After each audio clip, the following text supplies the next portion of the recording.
प्यारे बच्चों, एनाटॉमी आप सीख रहे हैं और पिछले लेक्चर में थोड़ा सा पार्ट हमने एनाटॉमी का बताया था और कैथरीन ईसाऊ के बारे में बताया था और जनरल एनाटॉमी के बारे में बताया था। नई एनसीईआरटी में एनाटॉमी में यहां से दे रखा है, टिश्यू सिस्टम से दे रखा है।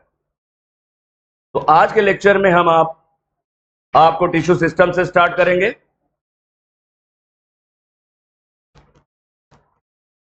टिश्यू सिस्टम, टिश्यूज जो है ये मिल करके बनाते हैं टिश्यू सिस्टम। टिश्यूज मिल करके बनाते हैं टिश्यू सिस्टम। तीन तरह के टिश्यू सिस्टम पाए जाते हैं पौधों में। एपिडर्मल टिश्यू सिस्टम, ग्राउंड और फंडामेंटल टिश्यू सिस्टम और वेस्कुलर और कंडक्टिंग टिश्यू सिस्टम। ये तीन तरह के टिश्यू सिस्टम पौधों में पाए जाते हैं प्लांट्स के अंदर। किस बेसिस पर बनाए गए tissue system? On the basis of structure and location in the plant body. Structure के हिसाब से और लोकेशन इन प्लांट बॉडी का मतलब ये पादप शरीर में किस जगह पे होते हैं। जैसे एपिडर्मल टिश्यू सिस्टम किनारों पर होते हैं, एपिडर्मल टिश्यू सिस्टम किनारों पर होते हैं और सबसे अंदर होते हैं वेस्कुलर या कंडक्टिंग टिश्यू सिस्टम और इन दोनों के बीच में होते हैं ग्राउंड और फंडामेंटल टिश्यू सिस्टम। तो कितने तरह के टिश्यू सिस्टम हैं? तीन तरह के टिश्यू सिस्टम होते हैं। किस आधार पे बनाए गए हैं? Structure and location in plant body. इनका स्ट्रक्चर कैसा है और प्लांट के अंदर ये किस जगह पे पाए जाते हैं। किनारों पर होते हैं, बीच में होते हैं या अंदर होते हैं। तो तीन तरह के टिश्यू सिस्टम है, एपिडर्मल टिश्यू सिस्टम, ग्राउंड और फंडामेंटल टिश्यू सिस्टम, वेस्कुलर और कंडक्टिंग टिश्यू सिस्टम। सबसे पहले देखते हैं epidermal tissue system. Epidermal tissue system, it forms outermost covering of the whole plant body. Whole कहते हैं पूरे पादप शरीर की सबसे बाहरी कवरिंग है। एपिडर्मल टिश्यू सिस्टम पूरे प्लांट के सबसे बाहर पाया जाता है।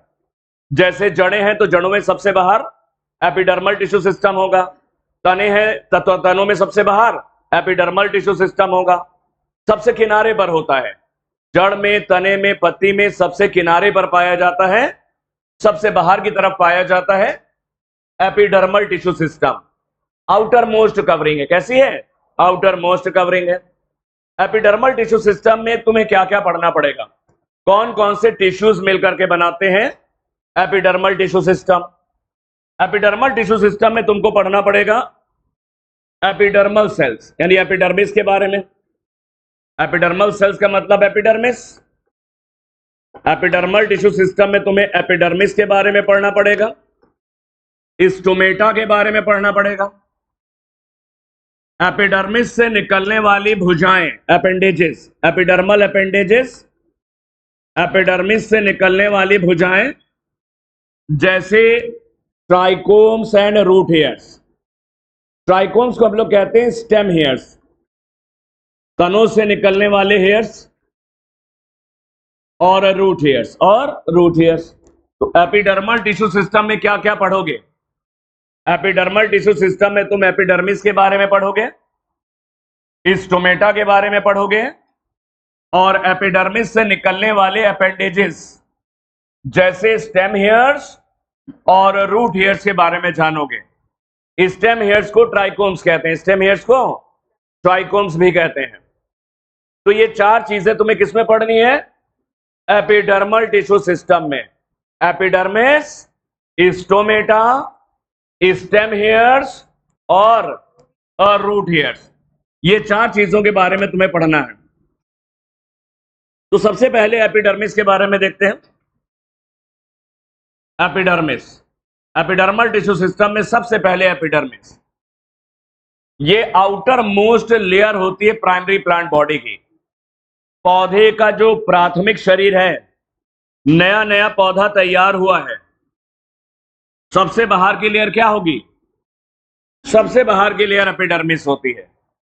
नई जड़ें तैयार हुई हैं, सबसे बाहर की लेयर एपिडर्मिस, नए तने नए पत्तियां तैयार हुई हैं पौधे में, सबसे बाहर की लेयर एपिडर्मिस होती है। प्राइमरी प्लांट बॉडी का मतलब जो शुरुआत की बॉडी है, क्योंकि बाद में जब सेकेंडरी ग्रोथ होती है तो ये एपिडर्मिस गायब हो सकती है। सेकेंडरी ग्रोथ के बाद जब पेरीडर्म बनती है तो ये एपिडर्मिस रप्चर हो जाती है, गायब हो जाती है। तो एपिडर्मिस तुमको नजर आएगी जब पौधा नया नया तैयार हुआ है, क्योंकि सेकेंडरी ग्रोथ जब हो जाएगी तो उसमें एपिडर्मिस शायद तुमको नजर ना आए। डाइकॉट प्लांट में तो बिल्कुल नजर नहीं आएगी क्योंकि वहां पे सेकेंडरी ग्रोथ होती है। फिर से देखो, एपिडर्मिस प्राइमरी प्लांट बॉडी की आउटर मोस्ट कवरिंग है, सबसे बाहर लेयर होती है। एपिडर्मल सेल्स लंबी लंबी होती है, इलोंगेटेड। एपिडर्मल सेल्स लंबी लंबी होती है, इलोंगेटेड होती है, एक दूसरे के बहुत करीब होती हैं। ये एपिडर्मल सेल्स है, लंबी लंबी है, एक दूसरे के बहुत करीब करीब है, बिल्कुल चिपकी है। एपिडर्मल सेल्स लंबी लंबी है, कॉम्पैक्टली अरेंज है। कॉम्पैक्टली अरेंज का मतलब करीब करीब है, करीब करीब है, और एक पूरी लेयर बनाती है। ये पूरी एक लेयर बनाती है। तो एपिडर्मल सेल्स इलोंगेटेड होती हैं, लंबी होती हैं, खिंची खिंची सी लंबी लंबी हैं, बहुत एक दूसरे से चिपकी हुई हैं, बहुत करीब करीब हैं, कॉम्पैक्टली अरेंज हैं, और एक पूरी लेयर भी बनाती है, पूरी लेयर भी तैयार करती है। ये जो एपिडर्मल सेल्स हैं ये पेरेन्काइमा की बनी होती है। एपिडर्मल सेल्स जो होती हैं वो पेरेन्काइमा की बनी होती हैं। पेरेन्काइमा कैसा होता है? Thin walled living. पेरेन्काइमा कैसा? पतली दीवार वाली जीवित कोशिका होती हैं। पेरेन्काइमा थिन वॉल्ड और लिविंग होता है। तो एपिडर्मल सेल्स पेरेन्काइमा की बनी होती हैं और इनमें बहुत ही कम मात्रा में साइटोप्लाज्म होता है और बीच में एक बड़ी सी वैक्यूल होती है। इनके बीच में एक बड़ी सी वैक्यूल होती है और थोड़ा सा प्रोटोप्लाज्म या साइटोप्लाज्म होता है किनारे पर। तो एपिडर्मल सेल्स पेरेन्काइमा की बनी होती है, पेरेन्काइमेटस होती है, और बहुत ही कम मात्रा में इनमें साइटोप्लाज्म होता है। और साइटोप्लाज्म किसके करीब में? बिल्कुल किनारे पर है। साइटोप्लाज्म बिल्कुल किनारे पर है, सेल वॉल के करीब में। किसके करीब में है? सेल वॉल के करीब में है। पेरिफेरल बोलते हैं, परिधि पर है साइटोप्लाज्म। परिधि पर साइटोप्लाज्म क्यों पहुंच गया? क्योंकि एक बड़ी सी रिक्तिका है, वैक्यूल है। एक बड़ी सी रिक्तिका होने की वजह से क्या है? साइटोप्लाज्म किनारे पर चला जाता है, सेल वॉल के पास। तो एपिडर्मल सेल्स के बारे में तुमने क्या देखा? एपिडर्मल सेल्स पेरेन्काइमा की बनी होती है, ये सब पेरेन्काइमेटस। पेरेन्काइमा के बारे में तुम जानते हो, पेरेन्काइमा पतली दीवार वाली जीवित कोशिकाएं होती हैं। एपिडर्मल सेल्स पेरेन्काइमा की बनी होती हैं और बहुत ही थोड़ा सा साइटोप्लाज्म होता है, और ये साइटोप्लाज्म बिल्कुल सेल वॉल के करीब में है, एकदम परिधि पर है, पेरिफेरी पर है। साइटोप्लाज्म सेल वॉल के करीब में है और पेरिफेरल है, किनारे पर है। ऐसा क्यों हो जाता है? क्योंकि बीच में एक बड़ी सी वैक्यूल होती है। एक बड़ी सी वैक्यूल की वजह से साइटोप्लाज्म बिल्कुल किनारे पहुंच जाता है। Epidermis is usually single layered. Epidermal cells मिलकर पूरी एक लेयर बनाती हैं। ज्यादातर पौधों में दुनिया के ये एक ही लेयर की एपिडर्मिस होती है, लेकिन कुछ पौधों में एपिडर्मिस एक से ज्यादा लेयर की होती है। कुछ पौधों में एपिडर्मिस मल्टी लेयर्ड होती है। मल्टी लेयर्ड एपिडर्मिस कहां पाई जाती है? नेरियम में यानी कनेर में। फाइकस, फाइकस कहते हैं, पीपल है, बरगद है, अंजीर है, ये सब फाइकस होते हैं। फाइकस, पीपल, बरगद, अंजीर, गूलर, ये सब फाइकस कहलाते हैं। पीपल, बरगद, अंजीर, गूलर, ये सब फाइकस होते हैं। तो एक से ज्यादा लेयर की एपिडर्मिस तुम्हें कहां मिलेगी? नेरियम में यानी कनेर में और फाइकस में, या जो बरगद में या गूलर में, अंजीर में। एक से ज्यादा लेयर की एपिडर्मिस होने से क्या फायदा होता है? एक से ज्यादा लेयर की एपिडर्मिस होने से ट्रांसपिरेशन कम हो जाता है, वाटर लॉस नहीं होगा। वाटर लॉस नहीं होगा, तो पौधों को पानी की बचत करने में आसानी होती है। तो ये पौधे नेरियम और फाइकस जो होते हैं, ये ऐसी जगह पे पाए जाते हैं जहां पे पानी की कमी होती है। ये जीरोफाइट है। कैसे पौधे हैं? ये जीरोफाइट होते हैं। ये पौधे मरुदभिद हैं, मरुदभिद हिंदी में बोलते हैं। जीरोफाइट है, पानी की कमी को झेलते हैं। तो पानी को बचाने के लिए इनके पास कैसी एपिडर्मिस है? पानी को बचाने के लिए इनकी एपिडर्मिस मल्टी लेयर्ड है। कैसी है? मल्टी लेयर्ड, एक से ज्यादा लेयर की बनी। तो एपिडर्मिस फिर से देखो, जो प्राइमरी प्लांट बॉडी है इसकी सबसे बाहर की लेयर बनाती है एपिडर्मिस। एपिडर्मल सेल्स इलोंगेटेड, लंबी लंबी होती हैं, कॉम्पैक्टली अरेंज होती हैं, करीब करीब एक दूसरे से चिपकी हैं लगभग, और ये एक लेयर बनाती हैं, continuous layer. Epidermal cells parenchyma की बनी होती है, बहुत ही कम साइटोप्लाज्म होता है, एकदम किनारे पर सेल वॉल के करीब में है, क्योंकि अंदर एक बड़ी सी वैक्यूल होती है। एपिडर्मिस यूजुअली एक लेयर की बनी होती है, लेकिन एक से ज्यादा लेयर की एपिडर्मिस यानी मल्टी लेयर्ड एपिडर्मिस पाई जाती है नेरियम और फाइकस में। इसको देख लेना। एपिडर्मिस के ऊपर एक वैक्स की कवरिंग पाई जाती है, वैक्सी कवरिंग। एपिडर्मिस के ऊपर एक मोम जैसे पदार्थ की कवरिंग होती है। इस मोम जैसे पदार्थ को क्यूटिकल कहते हैं। क्या बोलते हैं?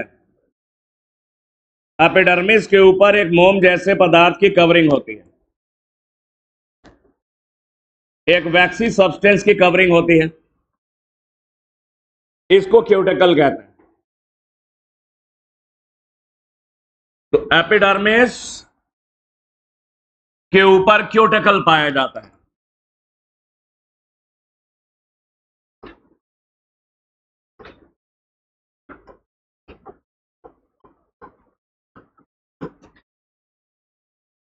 It is a waxy substance deposited outside the epidermis.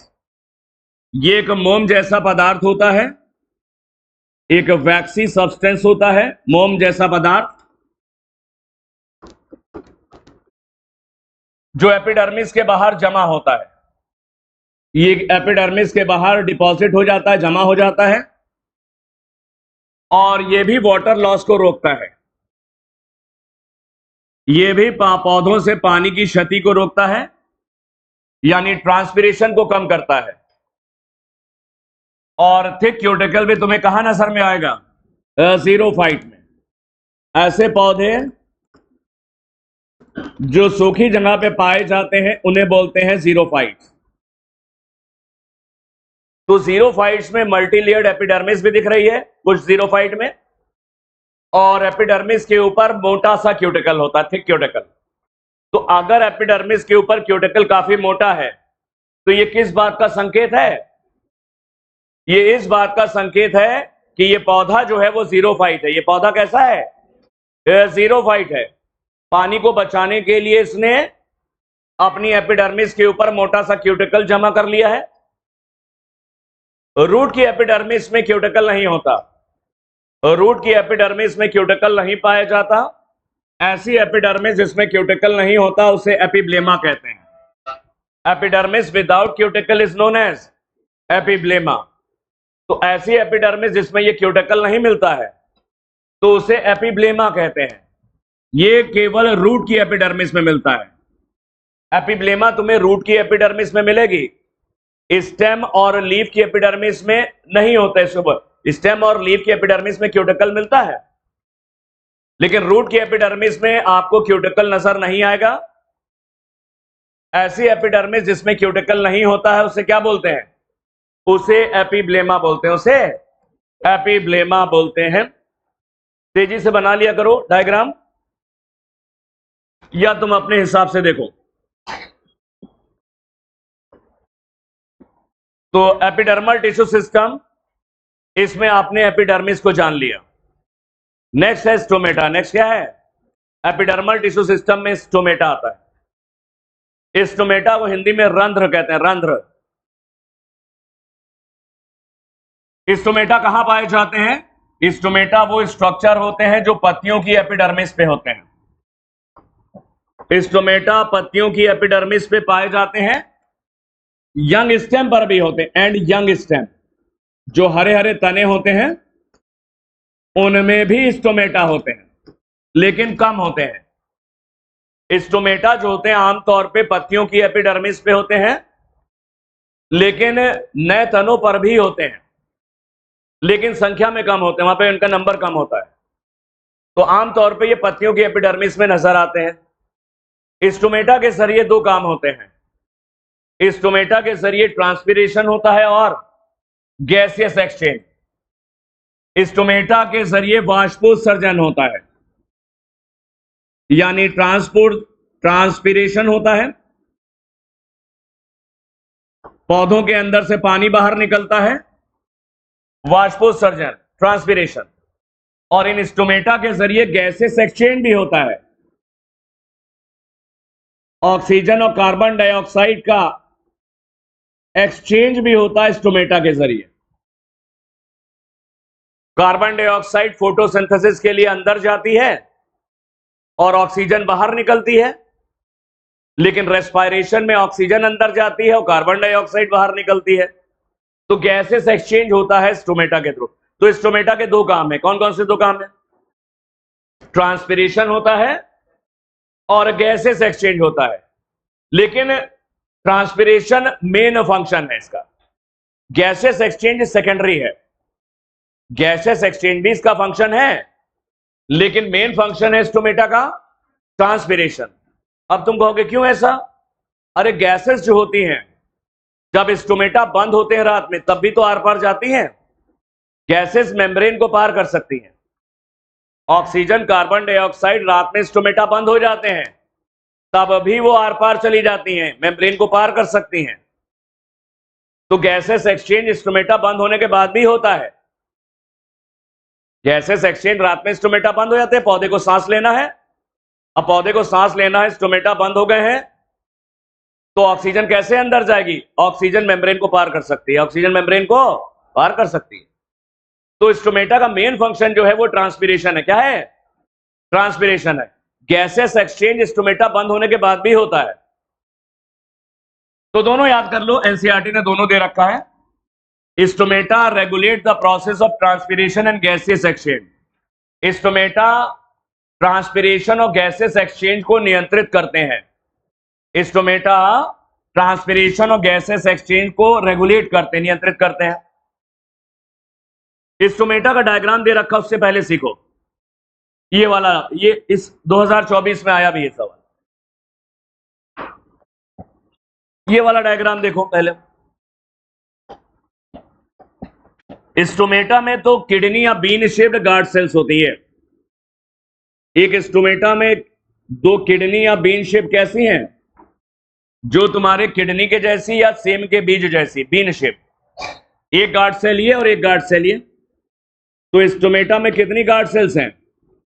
दो गार्ड सेल्स होती हैं। इनका आकार कैसा है? इनका शेप, ये किडनी या बीन शेप है, किडनी या बीन शेप है। लेकिन ग्रैमनी फैमिली में, जिसमें व्हीट और राइस, गेहूं और चावल आते हैं, ग्रैमनी फैमिली में ये डंबल के आकार की कैसी हैं? अरे ये गार्ड सेल जो होती हैं बीन शेप्ड नहीं है। ग्रामनी फैमिली में ये गार्ड सेल जो होती हैं डंबल के आकार की हैं। अरे हाथ में डंबल पकड़ के कसरत करते हो, वैसे ही है। ग्रामनी फैमिली में जो गार्ड सेल्स कैसी हैं? डंबल शेप्ड है। कैसी हैं? डंबल शेप्ड है। वरना बाकी पौधों में कैसी हैं? बाकी पौधों में ये बीन शेप्ड है। कैसी हैं? बीन यानी सेम के बीज जैसी। तो एक स्टोमेटा में दो किडनी या बीन शेप्ड गार्ड सेल्स होती हैं, लेकिन ग्रैमनी फैमिली में ये गार्ड सेल्स जो होती हैं वो डंबल जैसी हैं। ये डंबल के आकार की होती हैं। इधर आ जाओ वापस। ये जो किडनी या बीन शेप्ड गार्ड सेल्स होती हैं, बीच में एक छेद को घेरे हुए, ये छेद है, पोर। ये स्टोमेटल अपर्चर या स्टोमेटल पोर को घेरे रहती हैं। ये स्टोमेटल अपर्चर यानी स्टोमेटल पोर को ये घेरे रहती हैं। तो आमतौर पर जो पौधे हैं उनमें जो गार्ड सेल्स हैं वो बीन शेप्ड होती हैं। दो गार्ड सेल्स हैं, एक गार्ड सेल ये है और एक गार्ड सेल ये है।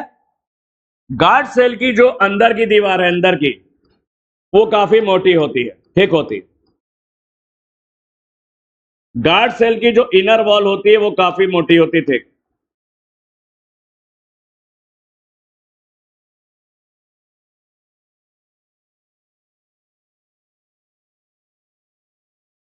लेकिन आउटर वॉल ये आउटर वॉल, ये गार्ड सेल की आउटर वॉल है।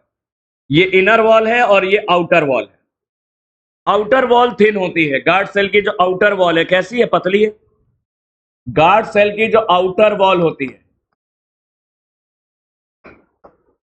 ये थिन होती है, थिन, पतली। और जो इनर वॉल होती है मोटी होती है। इनर वॉल जो होती है वो थिक होती, तो मोटी है लेकिन इलास्टिक होती है, लचीली होती। थिक एंड इलास्टिक, लचीली होती। तो आउटर वॉल कैसी है?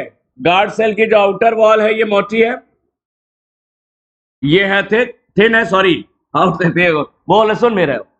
गार्ड सेल की जो आउटर वॉल है वो थिन है, कैसी है?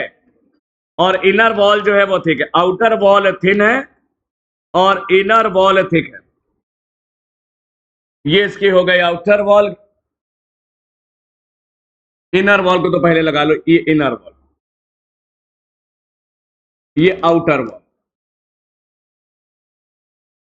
गार्ड सेल की आउटर वॉल थिन होती है, पतली, और इनर वॉल थिक होती है, मोटी।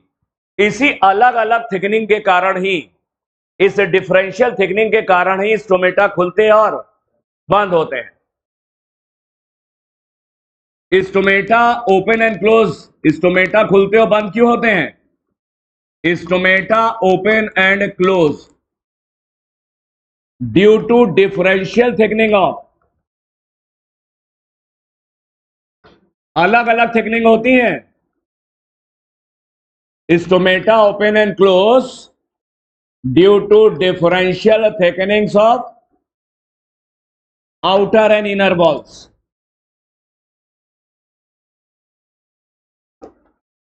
आउटर और इनर वॉल्स, इनकी थिकनिंग अलग अलग होती है। आउटर वॉल थिन होती है, इनर वॉल थिक होती है। इसी डिफरेंशियल थिकनिंग की वजह से ही स्टोमेटा खुलते और बंद होते हैं। स्टोमेटा खुलने और बंद होने में और भी थ्योरीज होती हैं। एक तो कारण यह भी है, स्टोमेटा में जो गार्ड सेल्स होती हैं ये टर्गर सेंसिटिव होती हैं। गार्ड सेल्स जो होती हैं टर्गर सेंसिटिव होती हैं। टर्गर सेंसिटिव का मतलब, अगर इनमें पानी चला जाता है, गार्ड सेल के अंदर अगर पानी चला जाता है तो ये फूल जाती हैं, ये टर्जिड हो जाती हैं, टर्जिड। अंदर का टर्गर प्रेशर, स्फीति दाब बढ़ जाता है। स्फीति दाब यानी टर्गर प्रेशर। गार्ड सेल के अंदर पानी चला जाएगा तो ये टर्जिड हो जाती है, स्फीति हो जाती हैं,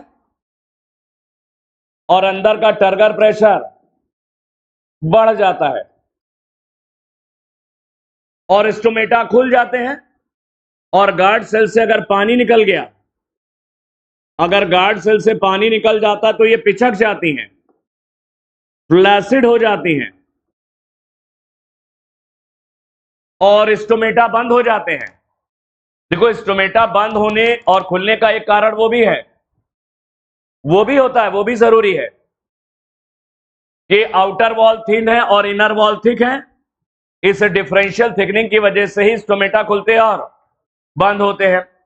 लेकिन स्टोमेटा खुलने और बंद होने का यह भी एक कारण है कि गार्ड सेल के अंदर जब पानी जाता है तो वो टर्जिड हो जाती हैं और स्टोमेटा खुल जाते हैं, और जब इनमें से पानी निकल जाता है तो ये फ्लैसिड यानी पिचक जाती हैं और स्टोमेटा बंद हो जाते हैं। एक पोटेशियम आयन थ्योरी भी है। गार्ड सेल के अंदर जब पोटेशियम आयन जाते हैं, influx, influx of potassium ions, अगर गार्ड सेल के अंदर पोटेशियम आयंस जाते हैं तो स्टोमेटा ओपन हो जाते हैं, खुल जाते हैं, और गार्ड सेल के अंदर से पोटेशियम आयन बाहर निकल आते हैं, ईफ्लक्स। इफ्लक्स ऑफ पोटेशियम आयंस, तो स्टोमेटा जो होते हैं बंद हो जाते हैं, क्लोज हो जाते हैं। तो 3-4 बातें हैं, जरा ध्यान रखना। सबसे पहले हमने तुम्हें क्या बताया, ये जो गार्ड सेल्स है इनकी आउटर वॉल पतली है और इनर वॉल मोटी है। इस अलग अलग यानी डिफरेंशियल थिकनिंग की वजह से स्टोमेटा खुलते और बंद होते हैं, ये कारण है। गार्ड सेल्स टर्गर सेंसिटिव होती हैं, जब इनमें पानी चला जाता है तो टर्जिड यानी फूल जाती हैं और स्टोमेटा खुल जाते हैं। गार्ड सेल के अंदर से पानी निकल जाता है तो ये फ्लैसिड यानी पिचक जाती हैं और स्टोमेटा बंद हो जाते हैं। तीसरा कारण, गार्ड सेल के अंदर अगर पोटेशियम आयंस चले जाते हैं तो स्टोमेटा खुल जाते हैं, और गार्ड सेल के अंदर से पोटेशियम आयन बाहर चले जाते हैं तो स्टोमेटा बंद हो जाते हैं, स्टोमेटा बंद हो जाते हैं। इनके बारे में, गार्ड सेल्स की ओपनिंग और क्लोजिंग के बारे में प्लांट फिजियोलॉजी में दे रखा है, ट्रांसपोर्ट वाले चैप्टर में वहां पर दे रखा है। तो इतना ध्यान रखना, यहां पर हमने थोड़ा सा तुम्हें एक्स्ट्रा बता दिया है, अगर इच्छा करे तो पढ़ लेना। तो गार्ड सेल्स आमतौर पे किडनी या बीन शेप्ड होती हैं। दो गार्ड सेल्स हैं, ये दो गार्ड सेल बीच में जिस ओपनिंग को, ये अपर्चर को घेरे में है, उसे स्टोमेटल अपर्चर यानी स्टोमेटल पोर कहते हैं। गार्ड सेल की आउटर वॉल पतली होती है, इनर वॉल मोटी होती है। इस अलग अलग थिकनिंग की वजह से स्टोमेटा खुलने और बंद होने में आसानी होती है। गार्ड सेल्स टर्गर सेंसिटिव होती हैं, इनके अंदर पानी जाएगा और पोटेशियम आयन जाएंगे तो ये खुल जाती हैं, स्टोमेटा खुल जाते हैं, और इनमें से पानी निकल जाएगा और पोटेशियम आयन से निकल जाएंगे तो स्टोमेटा बंद हो जाते हैं। एक चीज और दे रखी थी एनसीईआरटी में, प्लांट फिजियोलॉजी में, गार्ड सेल की आउटर और इनर वॉल आपस में जुड़े रहते हैं कुछ सेल्यूलोज के माइक्रोफाइब्रिल्स के द्वारा। गार्ड सेल की आउटर और इनर वॉल आपस में जुड़े रहते हैं सेल्यूलोज माइक्रोफाइब्रिल्स के द्वारा।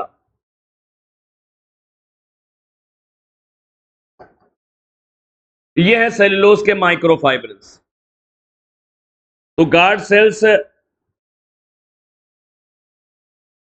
के आउटर और इनर वॉल, ये और ये दीवारें आपस में जुड़ी रहती हैं सेल्यूलोज के माइक्रोफाइब्रिल्स के द्वारा। एक बार आया है नीच में, ये सेल्यूलोज के माइक्रोफाइब्रिल्स ऐसे हैं, से लॉन्गिट्यूडनल है या रेडियल है। ये रेडियल या ट्रांसवर्स कह सकते हो, रेडियल या ट्रांसवर्स।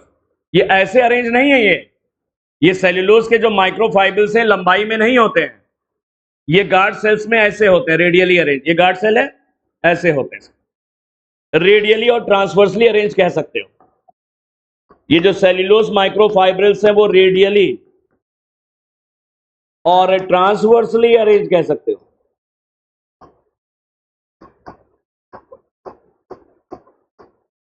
ये सवाल आया था इसलिए मैंने बता दिया, अब तो शायद ना है क्योंकि सिलेबस में हटा दिया गया है सब, लेकिन कुछ कहा नहीं जा सकता तो इतना फिर से देख लो। गार्ड सेल्स की आउटर वॉल पतली है और इनर वॉल मोटी है। इस डिफरेंशियल थिकनिंग की वजह से स्टोमेटा ओपन और क्लोज होते हैं, खुलते और बंद होते हैं। गार्ड सेल के टर्गर सेंसिटिव होती हैं, टर्गर प्रेशर के प्रति संवेदनशील होती हैं।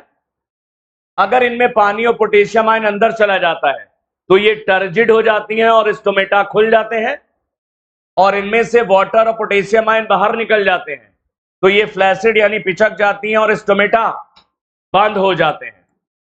गार्ड सेल की आउटर और इनर वॉल सेल्यूलोज के माइक्रोफाइब्रिल से जुड़ी रहती हैं, और ये सेल्यूलोज के माइक्रोफाइब्रिल्स रेडियली अरेंज होते हैं। कैसे अरेंज है? रेडियल, ऐसे लंबाई में नहीं होते लॉन्गिट्यूडनल, रेडियली अरेंज। ये गार्ड सेल है, ऐसे रेडियली अरेंज होते हैं। कैसे अरेंज है? रेडियली अरेंज होते हैं। चलो ये तो बातें हो गई, इसका फोटो ले लो, इसको अलग से पढ़ लेना क्योंकि नोट्स में ये नहीं मिलेगा।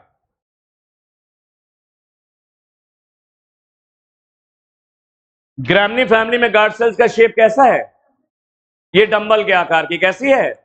डंबल के आकार की होती है।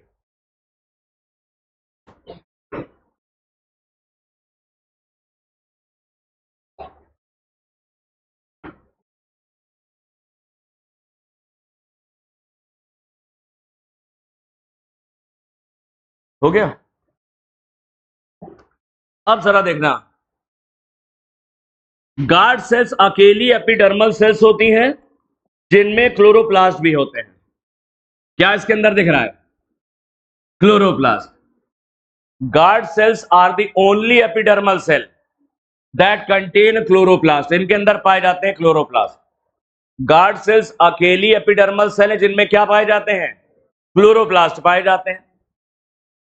गार्ड सेल्स के चारों तरफ कुछ विशेष प्रकार की एपिडर्मल सेल्स होती हैं, ये जो गहरे हरे रंग से बनी है। गार्ड सेल्स को घेरे रहती हैं कुछ विशेष एपिडर्मल सेल, उन्हें सब्सिडियरी सेल कहते हैं। तो सब्सिडियरी सेल्स एक तरह की एपिडर्मल सेल्स होती हैं। सब्सिडियरी सेल्स एक तरह की एपिडर्मल सेल्स होती हैं जो गार्ड सेल्स को घेरे रहती हैं, लेकिन ये सारे पौधों में नहीं होती। ये सारे पौधों में नहीं होती। तो गार्ड सेल्स के चारों तरफ कुछ एपिडर्मल सेल्स पाई जाती हैं जिन्हें क्या बोलते हैं? Subsidiary cell. Stomatal aperture, stomatal aperture यानी पोर, बीच में छेद जो है, प्लस गार्ड सेल्स और प्लस सब्सिडियरी सेल, इन तीनों को मिला के कहते हैं stomatal apparatus. Stomatal apparatus. Stomatal aperture यानी स्टोमेटल पोर, स्टोमेटल अपर्चर यानी स्टोमेटल पोर, गार्ड सेल्स और सब्सिडियरी सेल को मिला के बोलते हैं स्टोमेटल अपैरेटस। तो ये तुम्हारा इतना स्टोमेटल अपैरेटस है। स्टोमेटल अपैरेटस में स्टोमेटल पोर या स्टोमेटल अपर्चर कह लो, गार्ड सेल और सब्सिडियरी सेल, इन तीनों को मिला के कहा जाता है स्टोमेटल अपैरेटस। Stomatal apparatus. 2024 में जो सवाल आया वो लेबलिंग करने के लिए आया है। ये क्या है? ये गार्ड सेल्स है। ये क्या है? ये सब्सिडियरी सेल्स है। क्या है ये? Subsidiary cell. और बीच में स्टोमेटल अपर्चर है। बीच में स्टोमेटल अपर्चर है। तो इसको देख लेते हैं एक बार फिर से, चाहे सुन लो। Stomata, stomata epidermal tissue system का एक हिस्सा है। स्टोमेटा जो होते हैं आमतौर पे पत्तियों की एपिडर्मिस पे होते हैं, लेकिन यंग स्टेम पर भी होते हैं, लेकिन यंग स्टेम पर भी पाए जाते हैं। एक स्टोमेटा में दो किडनी या बीन शेप्ड गार्ड सेल्स होती हैं, लेकिन ग्रैमनी फैमिली में गार्ड सेल्स डंबल शेप्ड है। कैसी हैं? डंबल के आकार की। हर एक गार्ड सेल्स को देखोगे, यहां पर दोनों गार्ड सेल्स को देखो, बीच में एक अपर्चर को घेरे हुए हैं, एक छेद को चारों तरफ से घेरे हैं। इसे स्टोमेटल अपर्चर या स्टोमेटल पोर कहते हैं, या स्टोमा भी कहते हैं। स्टोमा। गार्ड सेल की जो आउटर वॉल थिन होती है और इनर वॉल थिक होती है, इसी डिफरेंशियल थिकनिंग की वजह से स्टोमेटा खुलते और बंद होते हैं। गार्ड सेल्स के अकेली एपिडर्मल सेल्स होती हैं जिनमें क्लोरोप्लास्ट भी होते हैं, जिनमें क्लोरोप्लास्ट भी होते हैं। गार्ड सेल्स जो होती है वो दो चीजों को रेगुलेट करती हैं, ट्रांसपिरेशन और गैसियस एक्सचेंज। ट्रांसपिरेशन और गैसियस एक्सचेंज को रेगुलेट करती हैं। गार्ड सेल्स जो होती हैं ये चारों तरफ से घिरी रहती हैं कुछ विशेष प्रकार की एपिडर्मल सेल से, जिन्हें हम लोग कहते हैं सब्सिडियरी सेल। Subsidiary cell. लेकिन सारी गार्ड सेल के चारों तरफ ये नहीं मिलेंगे, कुछ पौधों में नजर आती। स्टोमेटल अपर्चर, गार्ड सेल और सब्सिडियरी सेल, इन तीनों को मिला के क्या बोलते हैं? स्टोमेटल अपैरेटस कहते हैं। स्टोमेटल अपैरेटस कहते हैं। चलो देख लेते हैं।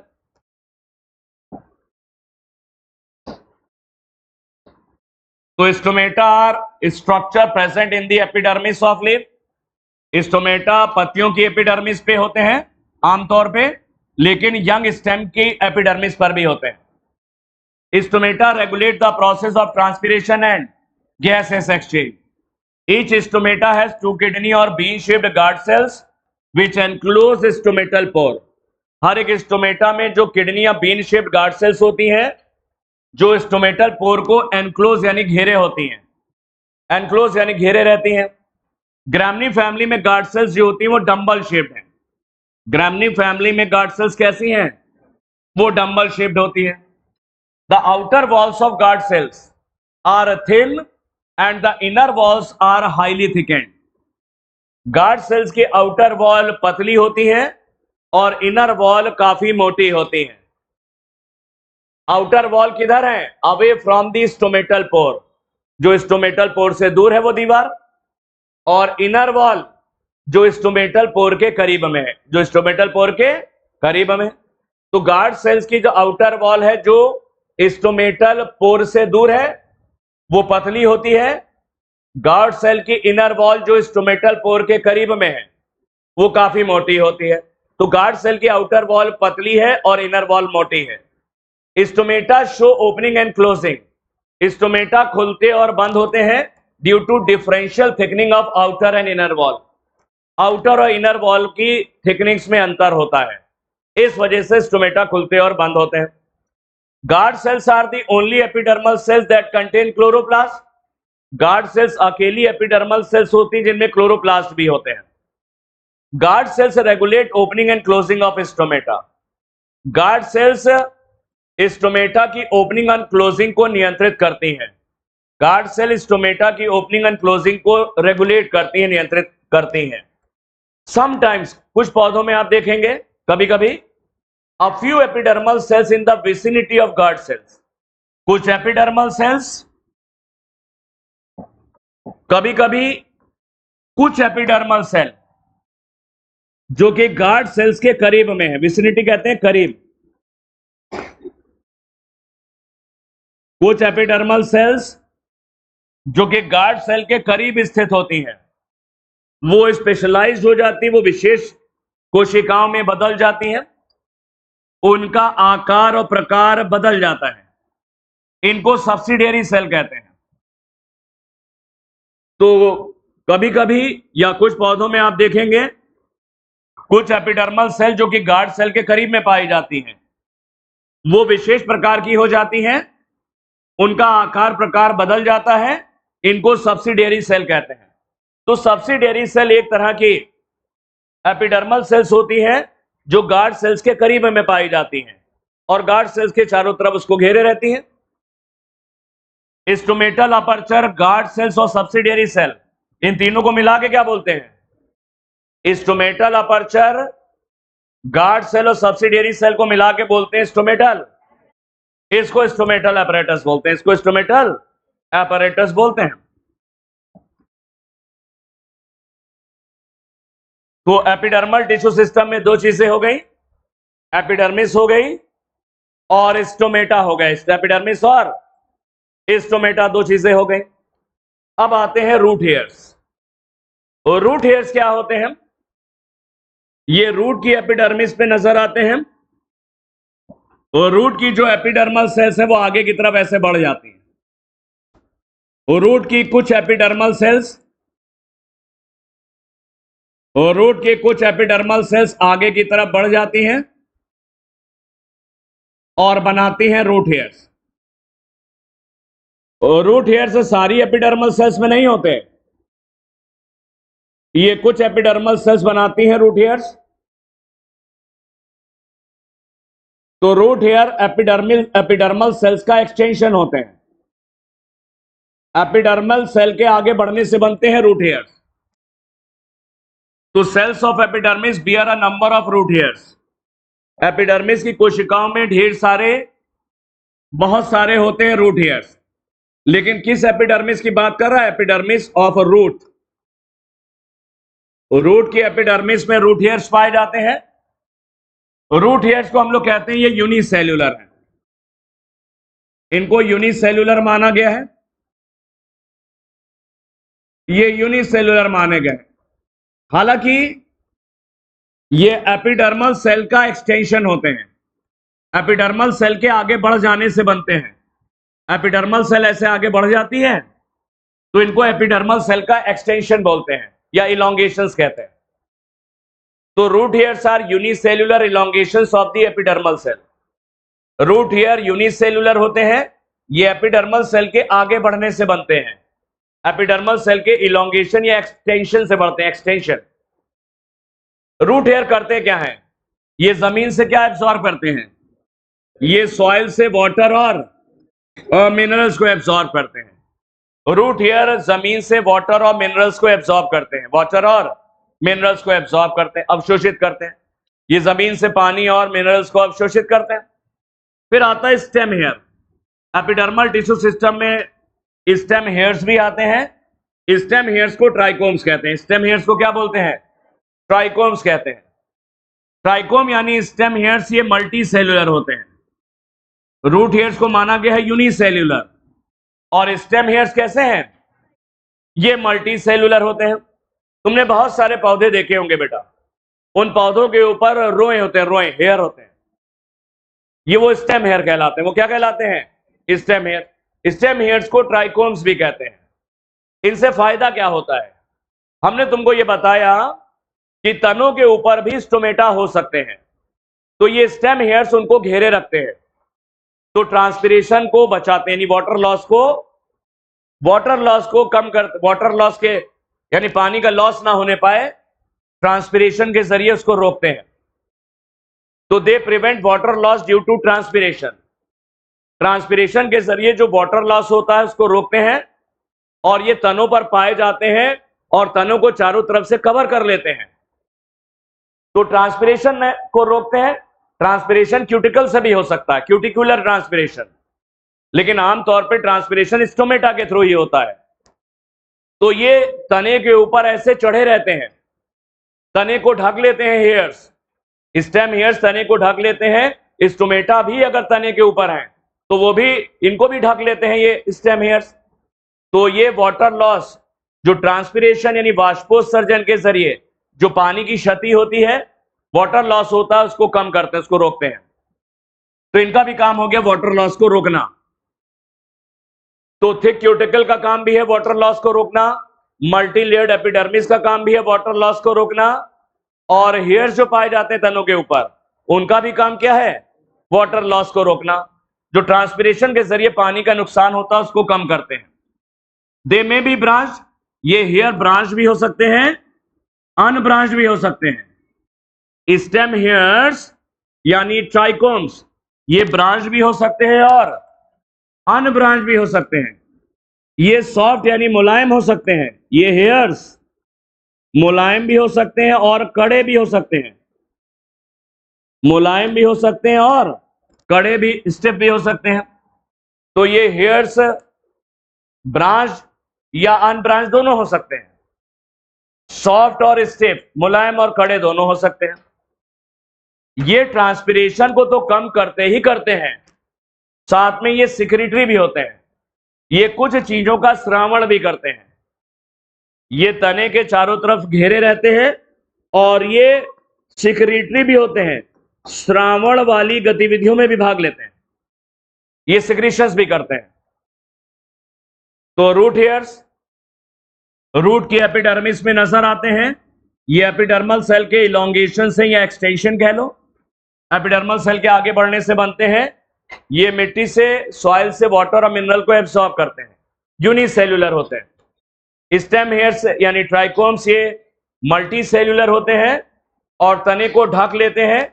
ट्रांसपिरेशन के जरिए जो वाटर लॉस होता है उसको कम करते हैं। ये जो स्टेम हेयर्स है ये ब्रांच और अनब्रांच भी हो सकते हैं, सॉफ्ट और स्टिफ हो सकते हैं, और ये सिक्रेटरी भी होते हैं, ये कुछ चीजों का श्रावण भी करते हैं। तो अभी तो आपने एक टिश्यू सिस्टम सीख लिया एनसीईआरटी के हिसाब से। कौन सा टिश्यू सिस्टम सीख लिया, एपिडर्मल टिश्यू सिस्टम। इस एपिडर्मल टिश्यू सिस्टम ने आपने क्या क्या पढ़ा, एपिडर्मिस के बारे में पढ़ा, स्टोमेटा के बारे में पढ़ा, रूट हेयर्स के बारे में पढ़ा और स्टेम हेयर्स के बारे में पढ़ा। ठीक, आगे आता है नेक्स्ट ग्राउंड और फंडामेंटल टिश्यू सिस्टम। ग्राउंड और फंडामेंटल टिश्यू सिस्टम कहते हैं all tissues except epidermis and vascular bundle.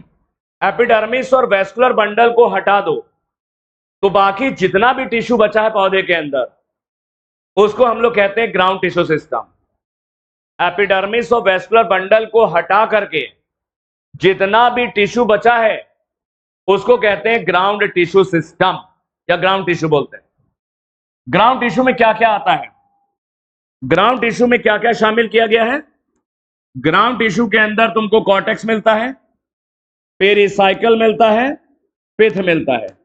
Cortex, pericycle और पिथ ये मिल करके बनाते हैं ग्राउंड टिश्यू सिस्टम। पत्तियों के अंदर भी ग्राउंड टिश्यू पाया जाता है, वो थोड़ा अलग है। पत्ती के अंदर जो ग्राउंड टिश्यू भरा रहता है उसे मेसोफिल कहते हैं। तो मेसोफिल ये किसका ग्राउंड टिश्यू है? Ground tissue of a leaf. अरे जड़ और तने में तो ये तुम्हें मिलेगा, तने और जड़ के अंदर तुम्हें कॉर्टेक्स, पेरिसाइकिल और पिथ मिलेगा ग्राउंड टिश्यू के अंदर। और पत्तियों में क्या मिलेगा? पत्तियों का ग्राउंड टिश्यू कहलाता है मेसोफिल। तो पत्तियों के अंदर आपको मेसोफिल मिलेगा। ये पत्तियों के ग्राउंड टिश्यू को हम कहते हैं मेसोफिल। ये जो ग्राउंड टिश्यू है ये simple permanent tissue, simple permanent tissue यानी पेरेन्काइमा, कोलेनकाइमा या स्क्लेरेनकाइमा से मिलकर बना होता है। तो ग्राउंड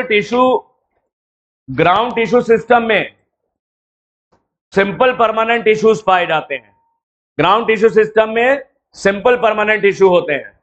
इसके अंदर पेरेन्काइमा मिलेगा, इसके अंदर कोलेनकाइमा मिलेगा और इसके अंदर स्क्लेरेन। इसके अंदर जाइलम और फ्लोएम नहीं होता। इसमें सिंपल परमानेंट टिश्यू जैसे पेरेन्काइमा, कोलेनकाइमा, स्क्लेरेनकाइमा मिलता है। इसमें कॉम्प्लेक्स परमानेंट टिश्यू जैसे जाइलम और फ्लोएम नहीं होता है। तो एपिडर्मिस और वैस्कुलर बंडल को छोड़ दो, एक तने और एक जड़ में जो भी भरा हुआ है अंदर, उसके अंदर जो भी टिश्यूज हैं उनको हम लोग कहते हैं ग्राउंड टिश्यू सिस्टम। जड़ और तने में तुम्हें नजर आएंगे कॉर्टेक्स, पेरिसाइकिल और पिथ। एपिडर्मिस और वैस्कुलर बंडल को हटा दो, बाकी यही बचा। एपिडर्मिस और वैस्कुलर बंडल को हटाने के बाद कॉर्टेक्स, पेरिसाइकिल और पिथ ये बनाते हैं ग्राउंड टिश्यू सिस्टम। लेकिन पत्तियों के ग्राउंड टिश्यू सिस्टम अलग तरह का है थोड़ा। पत्तियों के अंदर का जो ग्राउंड टिश्यू सिस्टम है वो मेसोफिल है। वो क्या है? मेसोफिल को कहते हैं ground tissue system of leaf. Ground tissue जो बना होता है सिंपल परमानेंट टिश्यू से, ये कॉर्टेक्स हो, पेरिसाइकिल हो, चाहे पिथ हो, चाहे ये मेसोफिल हो। इनमें पेरेन्काइमा हो सकता है, कोलेनकाइमा हो सकता है या स्क्लेरेनकाइमा। इनमें कॉम्प्लेक्स परमानेंट टिश्यू जैसे जाइलम और फ्लोएम नहीं होता इनके अंदर। इनके अंदर जाइलम और फ्लोएम यानी कॉम्प्लेक्स परमानेंट टिश्यू नहीं मिलेगा। तो ग्राउंड टिश्यू किससे मिलकर के बना है? ग्राउंड टिश्यू बना है सिंपल परमानेंट टिश्यू जैसे पेरेन्काइमा, कोलेनकाइमा और स्क्लेरेनकाइमा से मिलकर बना है। पेरेन्काइमा सबसे ज्यादा होता है, अभी हम दिखाएंगे आगे। पेरेन्काइमा कहां कहां मिलेगा तुम्हें? पेरेन्काइमा कॉर्टेक्स के अंदर मिलता है, पेरेन्काइमा पेरिसाइकिल में मिलता है और पेरेन्काइमा तुम्हारा पिथ में मिलता है। पेरेन्काइमा पिथ में। मेडुलरी रेस भी आती हैं ग्राउंड टिश्यू में। मेडुलरी रेस जब चौड़े चौड़े तने हो जाते हैं, वो पौधे जिनके तने चौड़े हो जाते हैं उनमें किनारों तक पानी ले जाती हैं, तो इसे बोलते हैं रेडियल कंडक्शन। एक तो पानी ऊपर जाता है, जाइलम पानी ऊपर ले जाता, वो अपवर्ड कंडक्शन है। क्या है? अपवर्ड। लेकिन चौड़े तनों में किनारों तक पानी ले जाना वो रेडियल कंडक्शन होता है। तो ये मेडुलरी रेस करती हैं और मेडुलरी रेस पेरेन्काइमा की बनी होती है। किसकी बनी है? तो ground tissue system simple permanent tissue जैसे पेरेन्काइमा, कोलेनकाइमा और स्क्लेरेनकाइमा से मिलकर बना होता है। पेरेन्काइमा कौन से ग्राउंड टिश्यू में पाया जाता है? पेरेन्काइमा पाया जाता है कॉर्टेक्स में, पेरेन्काइमा पाया जाता है पेरिसाइकिल, पिथ में और मेडुलरी रेस में भी होता है। पत्तियों के ग्राउंड टिश्यू का नाम क्या है? मेसोफिल है। In leaf ground tissue consist of, पत्तियों का जो ग्राउंड टिश्यू बना होता है thin walled chloroplast containing parenchymatous cell. पत्तियों का जो ग्राउंड टिश्यू है वो पतली दीवार वाली क्लोरोप्लास्ट युक्त पेरेन्काइमेटस कोशिकाओं से बना है, जिसे मेसोफिल कहते हैं। तो पत्ती के ग्राउंड टिश्यू का नाम अलग है। पत्ती के ग्राउंड टिश्यू को मेसोफिल कहते हैं। इसकी कोशिकाएं कैसी हैं मेसोफिल की? मेसोफिल की सेल्स पतली दीवार वाली हैं और इनके अंदर क्लोरोप्लास्ट पाए जाते हैं। तो ये फोटोसिंथेसिस करती है। तो एक पत्ती फोटोसिंथेसिस करती नहीं करती? एक पत्ती फोटोसिंथेसिस करती है। तो पत्ती फोटोसिंथेसिस कैसे करती है? उसकी जो मेसोफिल सेल्स होती हैं उनके अंदर ढेर सारे क्या पाए जाते हैं? क्लोरोप्लास्ट पाए जाते हैं। इनकी मदद से पत्ती फोटोसिंथेसिस करती है। तो पत्ती के ग्राउंड टिश्यू को मेसोफिल कहते हैं। मेसोफिल की कोशिकाएं यानी सेल्स जो होती हैं वो पतली दीवार वाली होती है, थिन वॉल्ड, उनमें ढेर सारे क्लोरोप्लास्ट होते हैं। और ये जो मेसोफिल की कोशिकाएं ये पेरेनकाइमेटस होती हैं, पेरेनकाइमा की बनी होती हैं। तो पत्ती के ग्राउंड टिश्यू को मेसोफिल कहा जाता है। ये पतली दीवार वाली क्लोरोप्लास्ट कंटेनिंग पेरेनकाइमेटस सेल से बना है। ये पतली दीवार वाली thin walled chloroplast containing parenchymatous cells का बना होता है ये मेसोफिल। तो ये ध्यान रखना। तो एपिडर्मिस और वैस्कुलर बंडल को छोड़ दो, जितना भी टिश्यू पौधे के अंदर बचा है उसे ग्राउंड टिश्यू कहते हैं। क्या बोलते हैं? Ground tissue. ग्राउंड टिश्यू में कॉर्टेक्स, पेरिसाइकिल और पिथ आते हैं। पत्ती के ग्राउंड टिश्यू को अलग नाम से जानते हो, वो मेसोफिल है। वो क्या है? मेसोफिल है। ग्राउंड टिश्यू को जब गौर से देखोगे तो ये सिंपल परमानेंट टिश्यू यानी पेरेनकाइमा, कोलेनकाइमा और स्क्लेरेनकाइमा से बना होता है। पेरेनकाइमा कॉर्टेक्स में मिलता है, पेरिसाइकिल में मिलता है, पिथ में मिलता है और मेडुलरी रेस में भी मिलता है। पत्ती के ग्राउंड टिश्यू को मेसोफिल कहा जाता है। ये thin walled chloroplast containing parenchymatous cell से बना होता है। नेक्स्ट है वैस्कुलर टिश्यू सिस्टम। तीसरा टिश्यू सिस्टम आ गया vascular tissue system. Vascular tissue system ये कॉम्प्लेक्स परमानेंट टिश्यू से बना है। अरे ground tissue system simple permanent से बना होता है, जैसे पेरेनकाइमा, कोलेनकाइमा और स्क्लेरेनकाइमा। और वैस्कुलर टिश्यू सिस्टम ये कॉम्प्लेक्स परमानेंट टिश्यू से बना है। किससे? कॉम्प्लेक्स। अंतर है ये। ग्राउंड टिश्यू सिस्टम किससे बना है? सिंपल परमानेंट टिश्यू जैसे पेरेनकाइमा, कोलेनकाइमा, स्क्लेरेनकाइमा उसका बना है। वैस्कुलर टिश्यू सिस्टम ये कॉम्प्लेक्स परमानेंट टिश्यू जैसे जाइलम और फ्लोएम से मिलकर बना है। जाइलम और फ्लोएम मिलकर बनाते हैं वैस्कुलर बंडल। जाइलम और फ्लोएम मिलकर बनाते हैं वैस्कुलर बंडल बनाते हैं। एक चीज होती है स्टील। स्टील और वैस्कुलर बंडल में अंतर होता है। स्टील और वैस्कुलर बंडल दो अलग अलग चीजें होती हैं। स्टील क्या होता है? जड़ और तने का बीच का वो हिस्सा, जड़ और तने का बीच का वो हिस्सा जो पेरिसाइकिल से घिरा है। जड़ और तने का बीच का वो पार्ट जो पेरिसाइकिल से घिरा है उसे स्टील कहते हैं, उसे स्टील कहते हैं। जब जड़ और तने का सेक्शन काटते हो ऐसे सेक्शन, तो बीच में तुमको स्टील नजर आती है। जब जड़ का सेक्शन काटो या तने का सेक्शन काटो और माइक्रोस्कोप में देखोगे तो बीच में तुमको स्टील मिलेगी। बीच में स्टील। स्टील बीच का वो स्ट्रक्चर जो किससे घिरा है? बीच का वो स्ट्रक्चर जो किससे घिरा है? पेरिसाइकिल से घिरा, उसे स्टील कहते हैं। स्टील में होते हैं वैस्कुलर बंडल। स्टील के अंदर तुमको वैस्कुलर बंडल मिलेंगे और वैस्कुलर बंडल में होते हैं जाइलम और स्टील के अंदर वैस्कुलर बंडल और वैस्कुलर बंडल के अंदर तुमको मिलेंगे जाइलम और फ्लोएम। तो वैस्कुलर बंडल के अंदर स्टील है या स्टील के अंदर वैस्कुलर बंडल है? स्टील के अंदर पाए जाते हैं वैस्कुलर बंडल। वैस्कुलर बंडल में दो चीजें होती हैं, जाइलम, ये जाइलम है और ये है फ्लोएम। जाइलम और फ्लोएम से मिलकर के बनते हैं वैस्कुलर बंडल। वैस्कुलर बंडल को शॉर्ट में वी और बी लिख, वैस्कुलर बंडल। तो एक स्टील के अंदर क्या क्या नजर आ रहा है? स्टील के अंदर पेरिसाइकिल है, वैस्कुलर बंडल है, क्या है? वैस्कुलर बंडल, और बीच में पिथ होता है। बीच में क्या होता है? बीच में पिथ भी होता है। तो स्टील के अंदर जाइलम और फ्लोएम और पिथ होता है। जाइलम, फ्लोएम और पिथ पाया जाता है। पेरिसाइकिल भी स्टील के अंदर शामिल है। तो स्टील के अंदर पेरिसाइकिल है, जाइलम और फ्लोएम है यानी वैस्कुलर बंडल है और बीच में पिथ है। बीच में क्या है? पिथ है। तो वैस्कुलर बंडल और स्टील में डिफरेंस होता है, ध्यान रखना। All tissue on the inner side of the endodermis, वो सारा टिश्यू जो एंडोडर्मिस के अंदर है, एंडोडर्मिस के अंदर क्या क्या होता है? एंडोडर्मिस के अंदर पेरीसाइकिल है, वैस्कुलर बंडल है और पित्त। वो सारा टिश्यू जो एंडोडर्मिस के अंदर है, जिसमें पेरीसाइकिल, वैस्कुलर बंडल और पित्त आते हैं, वो मिलके स्टील बनाते हैं। वो क्या बनाते हैं? स्टील। एंडोडर्मिस बाहर होती है पेरीसाइकिल के, यहां पे एंडोडर्मिस है। तो वो सारा टिश्यू जो एंडोडर्मिस के भीतर है, यानी पेरीसाइकिल, वैस्कुलर बंडल और पित्त, ये जो हमने बनाया है क्या है? पेरीसाइकिल, वैस्कुलर बंडल और पित्त, ये मिलके बनाते हैं स्टील। ये मिलके बनाते हैं स्टील। तो वैस्कुलर टिश्यू सिस्टम ये कॉम्प्लेक्स परमानेंट टिश्यू जैसे जाइलम और फ्लोएम से मिलकर बना होता है। जाइलम और फ्लोएम मिलकर के वैस्कुलर बंडल बनाते हैं। स्टील और वैस्कुलर बंडल में डिफरेंस होता है, अंतर होता है।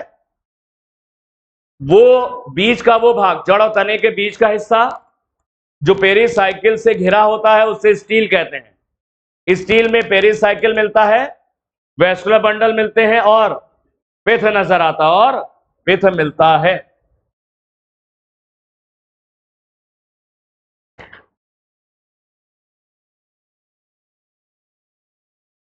आगे देखते हैं।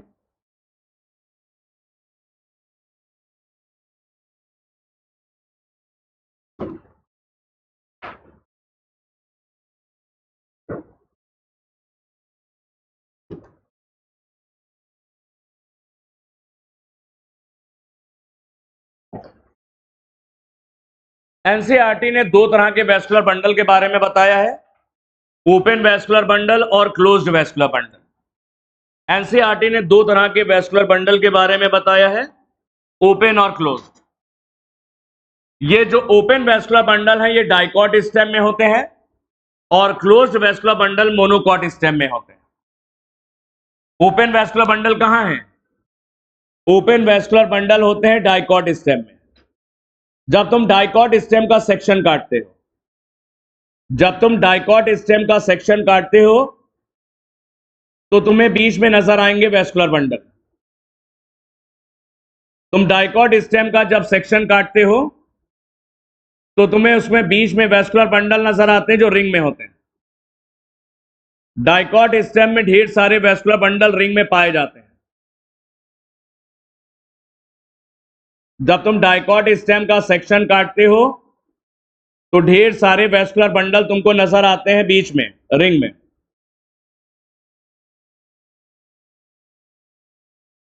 डाइकॉट स्टेम का जब तुम सेक्शन काटते हो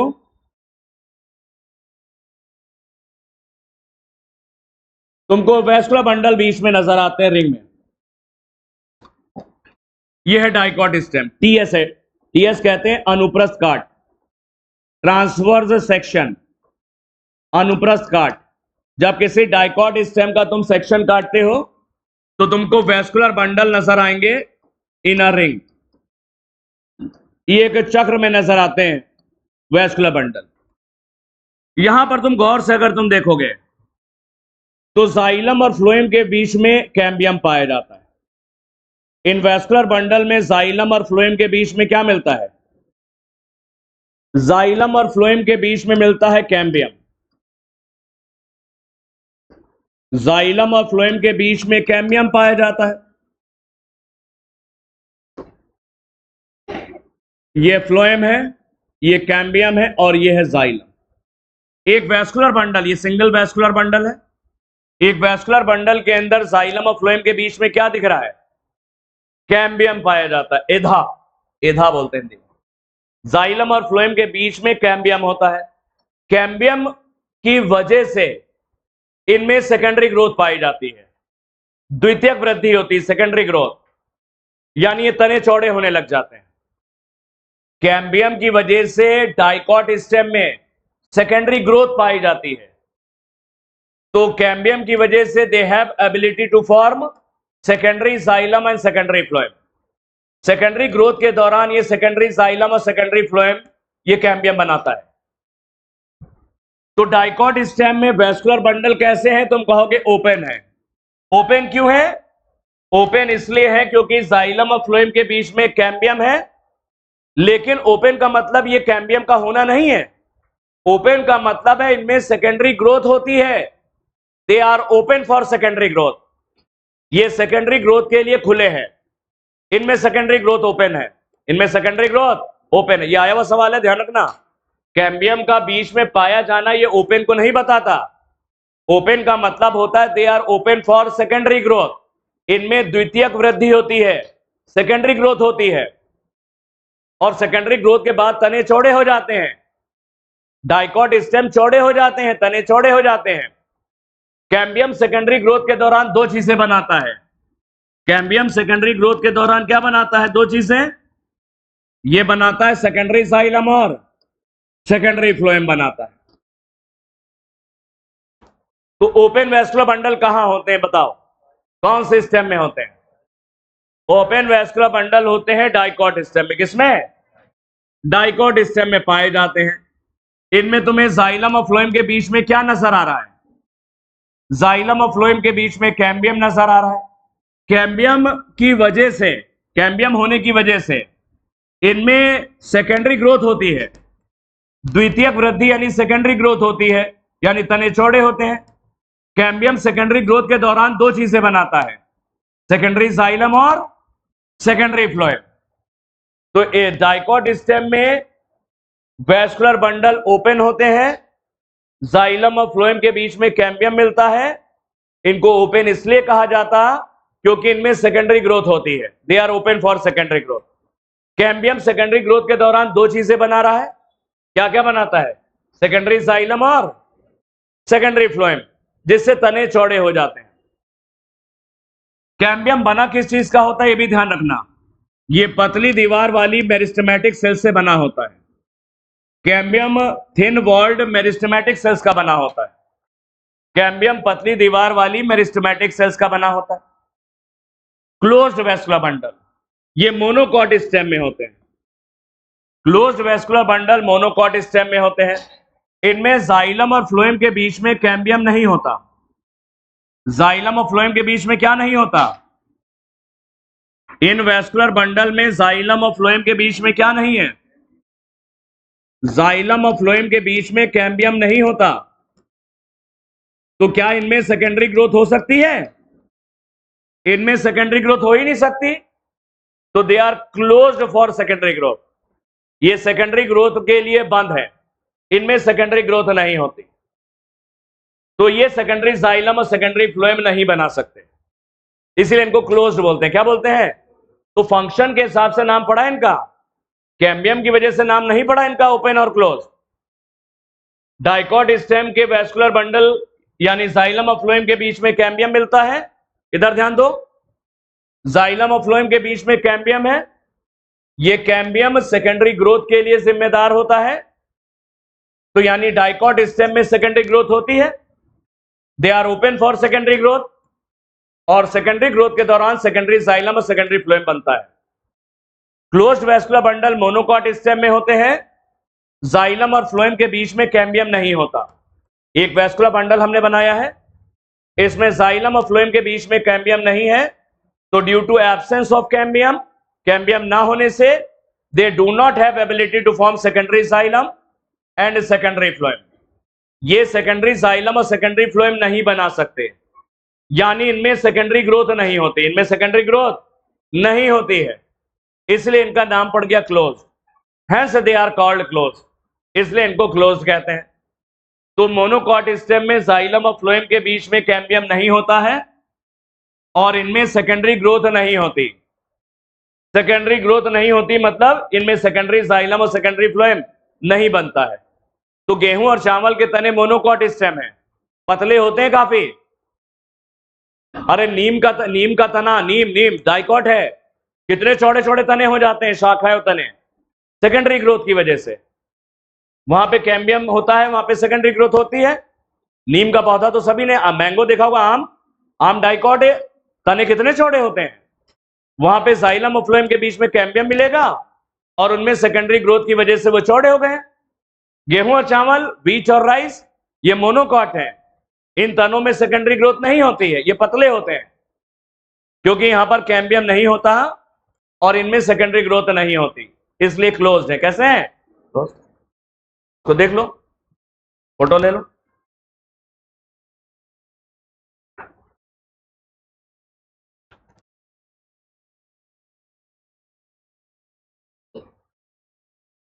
ये तो दो तरह के वेस्कुलर बंडल एनसीईआरटी ने अलग से दिए हैं, ओपन वेस्कुलर बंडल और क्लोज्ड वेस्कुलर बंडल। ओपन होते हैं डाइकॉट स्टेम में और क्लोज्ड होते हैं मोनोकॉट स्टेम में। दोनों स्टेम की बात हो रही। अब आगे एनसीईआरटी ने दे रखा है तीन तरह के वेस्कुलर बंडल होते हैं, radial vascular bundle, conjoint vascular bundles और कनसेंट्रिक वेस्कुलर बंडल। एनसीईआरटी ने कंसेंट्रिक का नाम नहीं दिया है, लेकिन एक बार सवाल आया है बहुत पहले, तो उसको हम बता देंगे आपको। तो तीन तरह के वेस्कुलर बंडल अलग से आपको पढ़ने हैं। सबसे पहले पढ़ते हैं कनजॉइंट vascular bundle. Conjoint vascular bundle जो पाए जाते हैं वो स्टेम्स में होते हैं, चाहे मोनोकॉट स्टेम हो चाहे डाइकॉट स्टेम है, दोनों में पाए जाते हैं। मोनोकॉट और डाइकॉट स्टेम में कनजॉइंट वेस्कुलर बंडल मिलते हैं। कनजॉइंट वेस्कुलर बंडल में जब तुम इस तने का सेक्शन काटोगे, हम एक वेस्कुलर बंडल यहां पे बना रहे हैं, हम एक वेस्कुलर बंडल यहां पे बना रहे हैं। बहुत सारे होते हैं स्टेम के अंदर जो हमने बनाए पिछले डायग्राम में। यहां पर एक वेस्कुलर बंडल को बनाया, ध्यान से देखना। कनजॉइंट वेस्कुलर बंडल में तुम अगर देखोगे, ये है जाइलम और ये है फ्लोएम। जाइलम और फ्लोएम आपस में जुड़े हैं, चिपके हुए हैं। कनजॉइंट वेस्कुलर बंडल में जाइलम और फ्लोएम आपस में जुड़े हुए हैं और एक ही रेडियस पे हैं। अरे रेडियस बनाओ ना इसकी, रेडियस। जाइलम और फ्लोएम सेम रेडियस पे है, सेम रेडियस पे है, एक ही त्रिज्या पे होते हैं। तो कनजॉइंट वेस्कुलर बंडल स्टेम में पाए जाते हैं, चाहे वो डाइकॉट स्टेम हो चाहे वो मोनोकॉट स्टेम हो, और इनमें जाइलम और फ्लोएम आपस में चिपके हुए हैं और एक ही रेडियस पर, एक ही त्रिज्या पर होते हैं। These vascular bundles are found in stem. ये वेस्कुलर बंडल स्टेम्स में होते हैं, both monocot and dicot stem, चाहे मोनोकॉट स्टेम हो चाहे डाइकॉट स्टेम, लीव्स में भी होते हैं। तो मोनोकॉट और डाइकॉट स्टेम में मुख्य रूप से देखने को मिलते हैं। In conjoint vascular bundle, conjoint vascular bundle में क्या होता है, xylem and phloem are present on the same radii. आता है ये सवाल, जाइलम और फ्लोएम एक ही रेडियस पे होते हैं, आपस में जुड़े भी हैं। जाइलम और फ्लोएम आपस में जुड़े हुए भी हैं और एक ही रेडियस पे, एक ही रेडियस पे। कनजॉइंट वेस्कुलर बंडल दो तरह के होते हैं, कोलेटरल और बाइकोलेटरल। एनसीईआरटी ने कोलेटरल के बारे में तो दिया है, बाइकोलेटरल नहीं लिखा है, क्योंकि ज्यादातर पौधों में कोलेटरल ही होते हैं। ज्यादातर पौधों के तनों के अंदर कोलेटरल ही मिलते हैं। कोलेटरल का मतलब जाइलम के केवल बाहर की तरफ फ्लोएम है, जाइलम के बाहर की तरफ फ्लोएम है, तो ये कोलेटरल हो गया। क्या हो गया? अरे ये जाइलम है, ये जाइलम है, ये फ्लोएम है, ये हो गया कोलेटरल। लेकिन बाइकोलेटरल वेस्कुलर बंडल में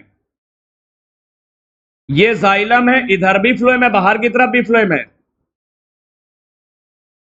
जाइलम के बाहर भी तरफ फ्लोएम है और अंदर की तरफ भी फ्लोएम है। तो जाइलम के दोनों तरफ फ्लोएम होता है, ये बाइकोलेटरल। तो कंजॉइंट वेस्कुलर बंडल में अगर जाइलम के केवल एक तरफ फ्लोएम है तो ये कोलेटरल है, और जाइलम के बाहर और अंदर दोनों तरफ फ्लोएम है तो ये बाइकोलेटरल है, बाइकोलेटरल। तो कंजॉइंट वेस्कुलर बंडल दो तरह के होते हैं, कोलेटरल और बाइकोलेटरल। कंजॉइंट का मतलब जाइलम और फ्लोएम आपस में ज्वाइंट है, जुड़े हैं और एक ही रेडियस पर होते हैं। ये दो तरह के हैं, कोलेटरल और बाइकोलेटरल। कोलेटरल ज्यादातर पौधों में मिलते हैं, जाइलम के केवल बाहर की तरफ फ्लोएम है, एक तरफ, और बाइकोलेटरल में जाइलम के बाहर की तरफ और अंदर की तरफ दोनों तरफ फ्लोएम है, ये बाइकोलेटरल। बाइकोलेटरल कुकुरबिटेसी फैमिली, कद्दू लौकी खीरा वाली फैमिली कुकुरबिटेसी में मिलते हैं। तो कोलेटरल में phloem is present only on the outer side of xylem. Collateral में फ्लोएम जाइलम के केवल बाहर की तरफ है, कोलेटरल में फ्लोएम किधर है, जाइलम के बाहर की तरफ है। ये ज्यादा कॉमन होते हैं, ज्यादातर पौधों में दिखते हैं। बाइकोलेटरल में phloem is present on both the outer and inner sides of xylem. Phloem जो है जाइलम के आउटर साइड पर भी है और इनर साइड पर भी है। ये कम पौधों में नजर आता है, जैसे कुकुरबिटेसी। कुकुरबिटेसी कद्दू, लौकी, खीरा, कुकुरबिट्स वगैरह में मिलता है। फोटो ले लो। ये हो गए कंजॉइंट वेस्कुलर बंडल। तो कंजॉइंट वेस्कुलर बंडल कहां होते हैं बताओ? स्टेम में या रूट में? ये स्टेम में मिलते हैं, चाहे वो डाइकॉट स्टेम हो चाहे वो मोनोकॉट स्टेम है। कंजॉइंट में जाइलम और फ्लोएम आपस में जुड़े हुए हैं और एक ही रेडियस पर, एक ही रेडियस पे। कितने तरह के हैं? दो तरह के, कोलेटरल और बाइकोलेटरल। कोलेटरल में जाइलम के केवल एक तरफ फ्लोएम है, बाहर की तरफ, और बाइकोलेटरल में बाहर और अंदर दोनों तरफ फ्लोएम होता है जाइलम के। ज्यादातर पौधों में कोलेटरल होता है। नेक्स्ट आते हैं, ये तो हो गए एक तरह के वेस्कुलर बंडल कंजॉइंट। दूसरे आते हैं radial vascular bundle. Radial vascular bundle जो होते हैं ये रूट्स में पाए जाते हैं। कहां पाए जाते हैं? रेडियल वेस्कुलर बंडल रूट में। एनसीईआरटी ने थोड़ा ऊपर दे रखा है, चलो पहले एनसीईआरटी ने इसको पहले दे रखा है, कोई दिक्कत। रेडियल वेस्कुलर बंडल रूट्स में पाए जाते हैं, चाहे वो मोनोकॉट रूट हो चाहे वो डाइकॉट रूट। ये मोनोकॉट और डाइकॉट रूट दोनों में पाए जाते हैं radial vascular bundle. Radial vascular bundle में तुम देखोगे ऐसा है रूट का। जब तुम रूट का सेक्शन काटते हो, जब तुम किसी जड़ का सेक्शन काटते हो, तो तुमको बीच में नजर आते हैं radial vascular bundle. Radial vascular bundle में जाइलम और फ्लोएम अलग अलग रेडियस पे होते हैं। जाइलम और फ्लोएम अलग अलग रेडियस पे होते हैं। रेडियल वेस्कुलर बंडल में जाइलम और फ्लोएम अलग अलग रेडियस पे।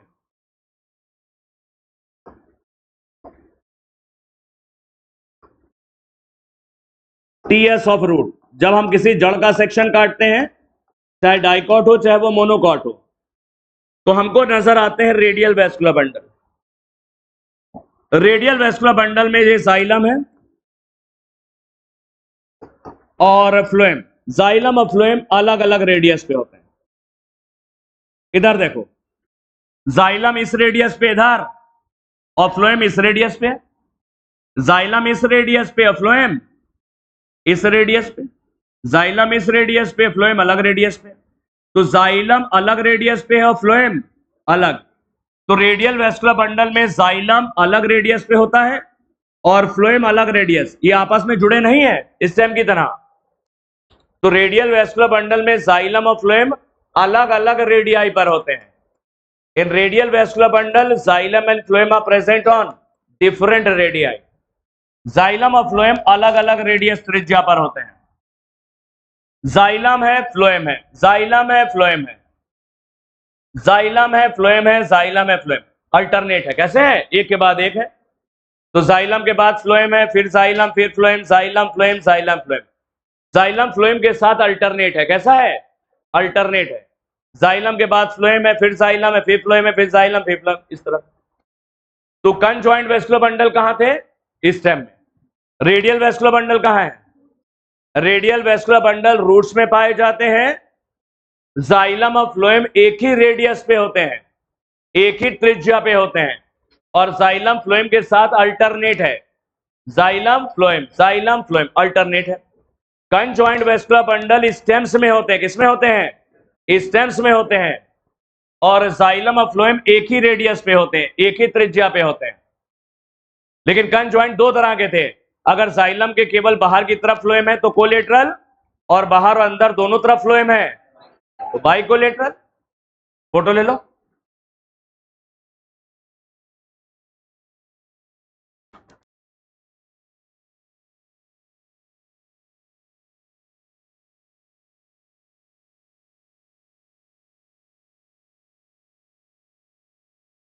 तीसरे तरह के वेस्कुलर बंडल एनसीईआरटी ने दे नहीं रखा है, अगर मन करे तो पढ़ लेना। वो है concentric vascular bundle. Concentric vascular bundle में जाइलम और फ्लोएम पूरा रिंग में होते हैं, जाइलम और फ्लोएम पूरा चक्र में होते हैं, रिंग में होते हैं। कंसेंट्रिक वेस्कुलर बंडल में जाइलम और फ्लोएम पूरा रिंग में होते हैं, जाइलम और फ्लोएम पूरा चक्र में होते हैं, रिंग में। ये दो तरह के होते हैं। अगर जाइलम के चारों तरफ फ्लोएम है तो उसे एम्फीक्राइब्रल कहते हैं। जाइलम के चारों तरफ पूरा रिंग में फ्लोएम है, एम्फीक्राइब्रल है। या दूसरे हैं, फ्लोएम के चारों तरफ जाइलम है पूरा रिंग में, फ्लोएम के चारों तरफ जाइलम है तो उसे एम्फीवासल बोलते हैं, एम्फीवासल। तो कंसेंट्रिक वेस्कुलर बंडल में जाइलम और फ्लोएम पूरा एक रिंग में होते हैं, पूरा एक रिंग में पाए जाते हैं, कंप्लीट रिंग होती है, कंप्लीट रिंग। ये दो तरह के होते हैं, एम्फीक्राइब्रल और एम्फीवासल। एम्फीक्राइब्रल में क्या है, जाइलम के चारों तरफ फ्लोएम है, जाइलम के चारों तरफ फ्लोएम है तो एम्फीक्राइब्रल हो गया। और फ्लोएम के चारों तरफ जाइलम है, ये एम्फीवासल हो गया। एक बार सवाल ये आया है, ड्रेसिना और यक्का के स्टेम में कौन से वेस्कुलर बंडल होते हैं? आंसर था उसका एम्फीवासल, एम्फीवासल। बहुत पुराना सवाल है। तो कंसेंट्रिक वेस्कुलर बंडल में जाइलम और फ्लोएम पूरा रिंग में होते हैं, जाइलम और फ्लोएम पूरा रिंग में पाए जाते हैं। जाइलम के चारों तरफ फ्लोएम है, पूरा रिंग में है, तो ये एम्फीक्राइब्रल है। जाइलम के चारों तरफ फ्लोएम, एम्फीक्राइब्रल, और फ्लोएम के चारों तरफ जाइलम, एम्फीवासल, एम्फीवासल होता है। तो अभी तुमने क्या सीखा? टिश्यू सिस्टम सीखा। कितने तरह के टिश्यू सिस्टम सीख लिए? 3 तरह के टिश्यू सिस्टम सीखे। कौन कौन से? एपिडर्मल टिश्यू सिस्टम, ग्राउंड और फंडामेंटल टिश्यू सिस्टम, और वेस्कुलर टिश्यू सिस्टम। ये जो टिश्यू सिस्टम किस आधार पे बने हैं? Structure and location in plant body. इनका स्ट्रक्चर कैसा है और प्लांट के अंदर, पौधों के अंदर ये कहां पर मौजूद है। किनारों पर होता है एपिडर्मल टिश्यू सिस्टम, बीच में होता है वेस्कुलर टिश्यू सिस्टम, और दोनों के बीच में होता है ग्राउंड या फंडामेंटल टिश्यू सिस्टम, ग्राउंड या fundamental tissue system. Epidermal tissue system में तुमने क्या क्या पढ़ा था? एपिडर्मिस पढ़ा था, स्टोमेटा पढ़ा था, रूट हेयर्स पढ़ा था, और स्टेम हेयर्स पढ़ा था। ग्राउंड या फंडामेंटल टिश्यू सिस्टम जो कि सिंपल परमानेंट टिश्यू जैसे पेरेन्काइमा, कोलेनकाइमा, स्क्लेरेनकाइमा का बना है। इसमें आते हैं कॉर्टेक्स, पेरिसाइकल, पिथ और मेडुलरी रेस। कॉर्टेक्स, पेरिसाइकल, पिथ और मेडुलरी रेस। पत्ती के ग्राउंड टिश्यू को अलग नाम से जानते हो, वो है मीजोफिल। वो क्या है? मीजोफिल। फिर तुमने देखा vascular tissue system. Vascular tissue system complex permanent tissue यानी जाइलम और फ्लोएम से बना होता है, जाइलम और फ्लोएम से बना होता है vascular tissue system. Vascular bundle के अंदर होते हैं जाइलम और फ्लोएम। और स्टील का अंतर, स्टील वेस्कुलर बंडल सेम नहीं होता, वो बीच का स्ट्रक्चर जो एंडोडर्मिस के अंदर है, यानी पेरिसाइकिल, वेस्कुलर बंडल और पिथ, इसको हम लोग स्टील कहते हैं। इसको क्या बोलते हैं? स्टील के अंदर पाए जाते हैं वेस्कुलर बंडल। 2 तरह के वेस्कुलर बंडल बताए तुमको, ओपन और क्लोज। ओपन में कैम्बियम होगा और उनमें सेकेंडरी ग्रोथ होगी। सेकेंडरी ग्रोथ के लिए ओपन है, डाइकॉट स्टेम में। क्लोज में जाइलम और फ्लोएम के बीच में कैम्बियम नहीं होता, तो उनमें सेकेंडरी ग्रोथ नहीं होती, तो सेकेंडरी ग्रोथ के लिए वो क्लोज्ड है। मोनोकॉट स्टेम में, किसमें? Monocot stem. वैसे 3 तरह के वेस्कुलर बंडल अलग से दिए हैं एनसीईआरटी ने, 2 तरह के दिए, हमने 3 तरह के बता दिए। Radial vascular bundle, radial vascular bundle roots में होते हैं, जाइलम और फ्लोएम अलग अलग रेडियस पे होते हैं, जाइलम फ्लोएम के साथ अल्टरनेट है। कंजॉइंट वेस्कुलर बंडल स्टेम्स में होते हैं, मोनोकॉट और डाइकॉट दोनों में। रेडियल दोनों में होंगे, मोनोकॉट रूट और डाइकॉट रूट। कंजॉइंट होंगे मोनोकॉट और डाइकॉट स्टेम, यानी स्टेम में होते हैं। जाइलम और फ्लोएम आपस में जुड़े हैं, कंजॉइंट, एक ही रेडियस पे होते हैं। अगर जाइलम के केवल एक तरफ फ्लोएम है तो कोलेट्रल, दोनों तरफ फ्लोएम है तो बाइकोलेट्रल। कंसेंट्रिक वेस्कुलर बंडल में जाइलम और फ्लोएम पूरा रिंग में होते हैं। अगर जाइलम के चारों तरफ फ्लोएम है तो एम्फीक्राइब्रल, और फ्लोएम के चारों तरफ जाइलम है तो ये एम्फीवासल होता है। तो ये आपने टिश्यू सिस्टम के बारे में आज जाना।